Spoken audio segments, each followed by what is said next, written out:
தேர்தல் வேலையை திமுக தான் முதல் ஆரம்பிச்சிருக்கு. 3-4 மாதங்கள் முன்னாடி ஆரம்பிச்சிட்டோம். நம்முடைய தேர்தல் வேலைகளை, தேர்தல் பணிகளை ஆரம்பிச்சிட்டோம்.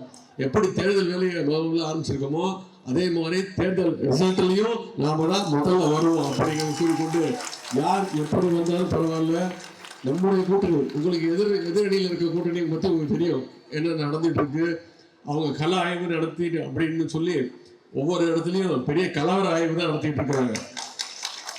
எல்லா நிகழ்ச்சிகளையும் சொல்ற நம்முடைய கூட்டணி மிகப்பெரிய ஒரு வெற்றி கூட்டணி. இன்னும் சொல்லப்போனால் அதிமுகவுடைய, நம்முடைய எதிரணி இருக்கக்கூடிய அதிமுகவுடைய பொருளாளர் திண்டுக்கல் சீனிவாசன் அவர்கள் பொதுக்கூட்டம், அவங்க கள ஆய்வு கூட்டத்திலே சொல்றாரு, என்னடா அது, நான் கூட்டணிக்கு ஆகன்னு சொன்னா ஒருத்தர் 100 கோடி கேட்கறான், ஒருத்தர் 20 தொகுதி வேணும்னு கேட்கறான், இப்படி பேரம் பேசுறான் அப்படின்னு அவங்க ஓப்பனாகவே பேச ஆரம்பிச்சிட்டாங்க. ஆனா நம்முடைய கூட்டணி வெற்றி கூட்டணி.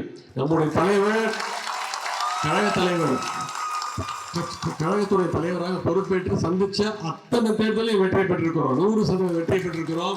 அந்த தேர்தல் வெற்றி அடுத்த தேர்தலையும் உறுதி செய்யணும்னா அதற்கு வந்திருக்கக்கூடிய கழக தோழர்கள், உடன்பிறப்புகள், தலைவர் கலைஞருடைய உடன்பிறப்புகள் அத்தனை பேரும் நீங்க களத்தில் இறங்கி அந்த தேர்தல் பிரச்சாரத்தில் ஈடுபட்டு நம்முடைய வெற்றியை உறுதி செய்ய கேட்டுக்கொண்டு, மீண்டும் என்னுடைய பிறந்தநாள் நிகழ்ச்சியில ஒரு சிறப்பான திட்டங்களை உங்களை எல்லாம் சந்திக்கின்ற வாய்ப்பு கொடுத்த சேகர்பாபு அவர்களுக்கும், வந்திருக்கக்கூடிய நாடாளுமன்ற உறுப்பினர்கள், சட்டமன்ற உறுப்பினர்கள் அனைவருக்கும் மீண்டும் என்னுடைய நன்றி தெரிவித்து விடைபெறுகின்றேன். நன்றி, வணக்கம்.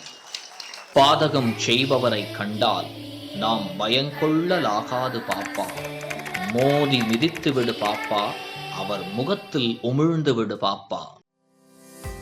அண்மை செய்திகளை உடனுக்குடன் தெரிந்து கொள்ள இணைந்திருங்கள் இயம்நாடு தொலைக்காட்சியுடன்.